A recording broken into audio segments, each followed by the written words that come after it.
நீ சொன்ன மாதிரி அந்த அதிகாரியை க்ளோஸ் பண்ணிட்டான். ஊர்ல எவனோ ஒருத்தர் பார்க்க புதுசா இருக்கான். நம்ம ஆள் மேலேயே கை வச்சான்.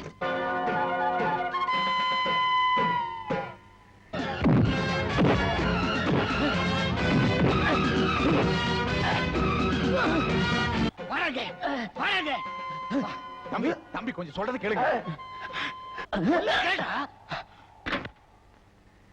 மரியாதையோட வாழ்ந்த நம்ம குடும்ப கௌரவத்தை நடுத்தருவுக்கு கொண்டு வந்துட்டீரா? சும்மா இருப்பா. நம்ம வீட்டுக்குள்ள பூந்து வீட்டை நாசம் பண்ணதும் இல்லாம போட்டு அழிச்சுட்டாங்கப்பா. அதுக்கப்புறம் இதை வேடிக்கை பாரு. சும்மா சொல்றீங்களா? இவங்களை தட்டி கேட்க ஆள் இல்லைங்கிற தைரியத்தில் தானே இத்தனை நாளை இவங்க இப்படி நடந்துகிட்டு இருந்தாங்க. வா, எனக்கு வேலை இல்லைன்னு திட்டிக்கிட்டு இருந்தீங்களே, இப்ப எனக்கு வேலை கிடைச்சு.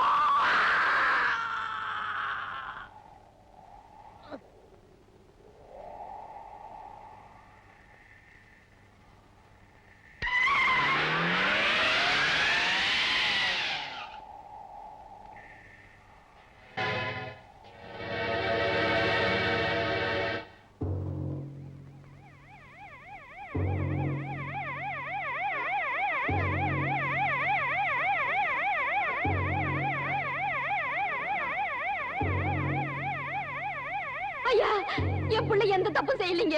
அவரை தண்டிச்சிடாதீங்க. அந்த அதிகாரி என் வீட்டுக்குள்ள நுழையாம இருந்திருந்தா என் பிள்ளைக்கு இந்த நிலைமை வந்திருக்காது. என்னங்க சொல்லுங்க, என்னங்க பேசாம நிக்கிறீங்க? இந்த ஊர்ல அநியாயம் நடக்கிறப்ப வராத போலீஸ் இப்ப மட்டும் எப்படியா வந்தது?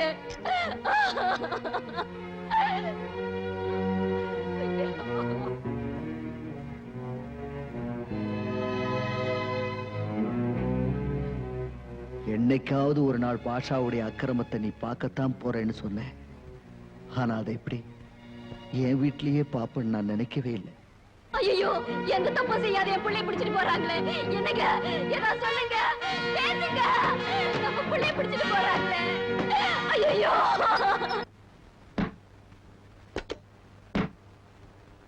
Yes proceed.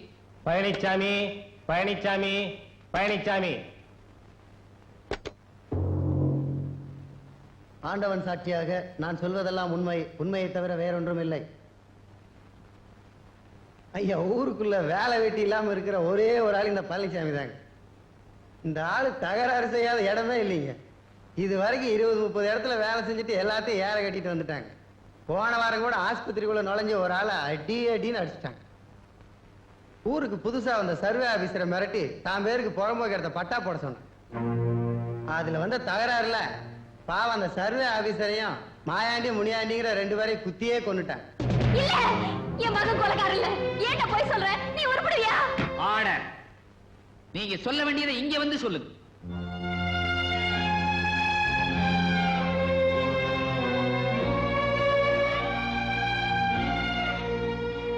நான் சமையல் செஞ்சுட்டு இருக்கும்போது ஒருத்தனை 3 பேர் துரத்திக்கிட்டு வீட்டுக்குள்ள பூந்து அவன் அடிச்சுட்டானுங்க.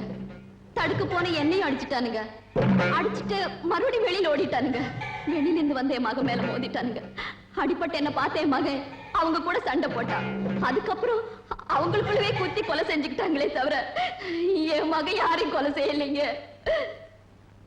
அது எப்படிங்க ஊர்ல இருக்கிற அத்தனை பேர் வீட்டையும் விட்டுட்டு உங்க வீட்டுக்குள்ள மட்டும் நுழைஞ்சாங்க?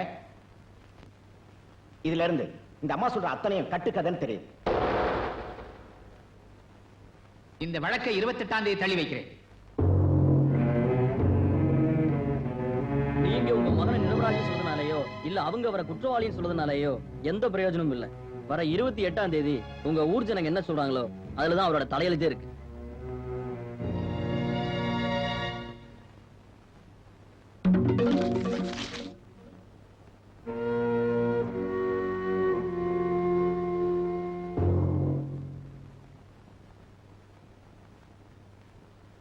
தனபால், தனபால், தனபால்.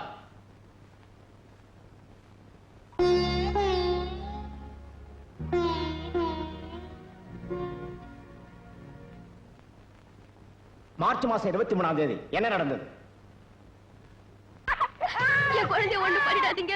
என் புருஷன் உங்களுக்கு எதிராக சாட்சி சொல்ல மாட்டாரு. உன் புள்ள தலையெழுத்த உன் புருஷன் சொல்ற சாட்சியில தான் இருக்கு. எங்க ஊருக்குள்ள புதுசா ஒரு ஆபீசர் வந்திருந்தாருங்க. அவர்கிட்ட இந்த பழனிசாமி ஏதோ தகராறு பண்ணிட்டு இருந்தார். அவங்களுக்குள்ள என்ன தகராறுன்னு எனக்கு தெரியாதுங்க.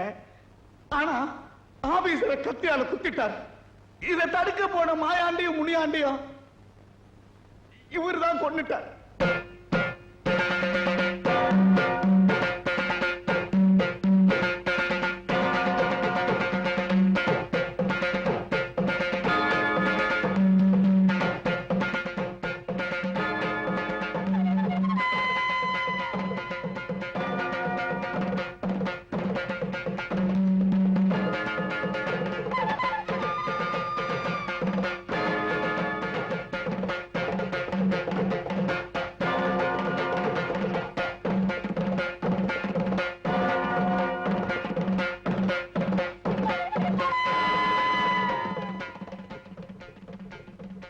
இந்த வழக்கில் சாட்சிகள் எல்லாம் பழனிசாமி குற்றவாளி என்றே கூறியிருக்கின்றன.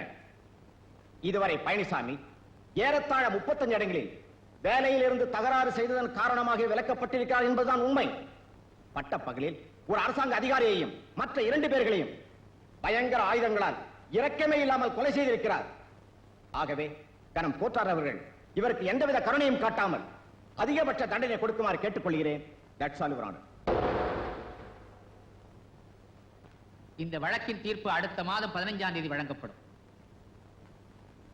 கல்யாணி, கல்யாணி, வேண்டாம் வேண்டான்னு சொன்ன கேட்டானா?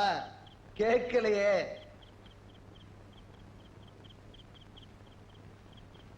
என்ன பாக்குறீங்க? என்ன பாக்குறீங்க? இப்படி வேடிக்கை பார்த்து பார்த்து தானே காலத்தை ஓட்டுறீங்க? போகையா, போகையா, போகையா, போகையா. என்னங்க என்னங்க கோர்ட்ல என்னங்க சொன்னாங்க? அடி போடி அறிவு கெட்டவளே, என்ன கேள்வி கேட்கிறா பாரு. ஊர்ல இருக்கிற பாவிங்க எல்லாம் உன் மகனுக்கு எதிராக கோர்ட்ல சாட்சி சொல்லிட்டானுங்க. ஜட்ஜி என்ன உன் மாமனா? அவனுக்கு தூக்கு தண்டனை தான். ஊர்வம்புக்கு போகாதே போகாதேன்னு சொன்னேன்னு கேட்டானா? நான் அவனை திட்டும் போதெல்லாம் அவன் நல்லதுக்கு தான் திட்டுறேன்னு யாராவது நினைச்சீங்களா? கவுண்டர், தினமும் மகனை பார்த்து கத்து கத்துன்னு கத்துற நீ அவன் மேல எவ்வளவு பாசம் வச்சிருக்க. ஊர்ல இருக்கிற எல்லாரும் அவன் புள்ள குட்டியை காப்பாத்திக்கிட்டா. நாம தாண்டி நம்ம புள்ளைய பறி கொடுத்துட்டோம். அவ செத்ததுக்கு அப்புறம் நாம 2 பேரும் உயிரோட இருக்க கூடாது. அதுக்கு முன்னாடியே நம்ம போயிடும். ஏன் இப்படி பைத்தியக்காரத்தனமா உளறீங்க? உங்க பிள்ளை மேல உங்களுக்கு நம்பிக்கை இல்லைனாலும் எனக்கு இருக்கு. அவர் ஆயுசு ரொம்ப கெட்டி. சமீபத்துல நான் படிச்ச ஒரு பத்திரிகை செய்தியில ஒரு நிரபராதிய குற்றவாளி கூண்டுல இருந்து மக்கள் தான் வெளியே கொண்டு வந்தாங்க. அதே போல இதே ஜனங்களால நம்ம பழனிசாமியை வெளியே கொண்டு வர முடியும். இத பத்தி விவரமா தெரிஞ்சுக்க நாம ஒரு பெரிய மனுஷனை சந்திக்க போறோம். நீங்க சொல்றத பார்த்தா ஊர்ல இருக்கிற எல்லாரையும் பாட்ஷா மிரட்டி கோர்ட்ல தனக்கு சாதகமா சாட்சி சொல்ல வச்சிருக்கான் இல்ல? ஆமாங்க. ரவுடித்தனம் கோர்ட்ல ஜெயிச்சிருச்சுன்னா அப்புறம் புத்திசாலித்தனத்துக்கு எங்க மதிப்பு இருக்கு? தர்மம் ஜெயிக்கணுமே. இந்த கேஸ்ல தீர்ப்பு சொல்ற வரைக்கும் பழனிசாமி குற்றவாளி இல்ல. அதுக்குள்ள நம்ம என்ன வேணாலும் செய்யலாம். எப்படிங்க? ஊர் ஜனங்க ஒத்துழைச்சா ஜட்ஜ்மெண்ட் மக்கள் கிட்ட தான் இருக்கு. ஜனங்களா? அது எப்படிங்க முடியும்? கவலைப்படாதீங்க. அவங்க எந்த கோர்ட்டும் ஏறாம இந்த பாஷாவுக்கே தெரியாம உங்க மகனை வெளியே கொண்டு வந்துட முடியும். எங்க ஊர் மக்கள் அவங்களுக்கு எந்த ஆபத்தும் வராதுன்னு தெரிஞ்சா எதை வேணாலும் செய்வாங்க. குட். அப்ப நான் சொல்ற மாதிரி செய்யுங்க.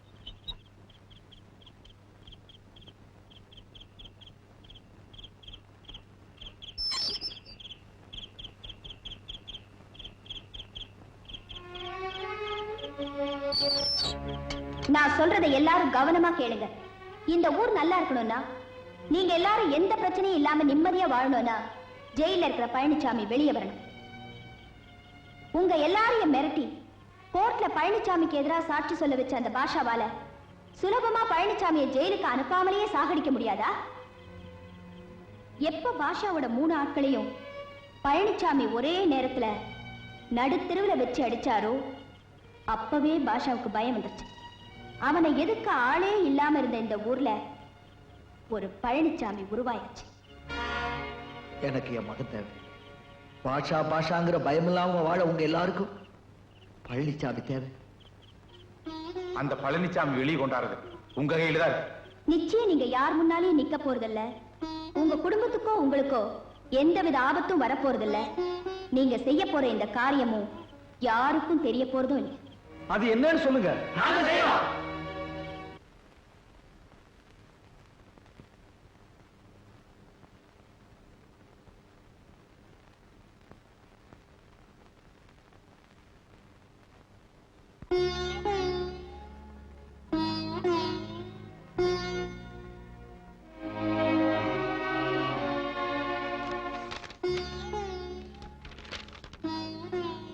அரசியலே பிடிக்காதுன்னு சொன்ன நீங்களா?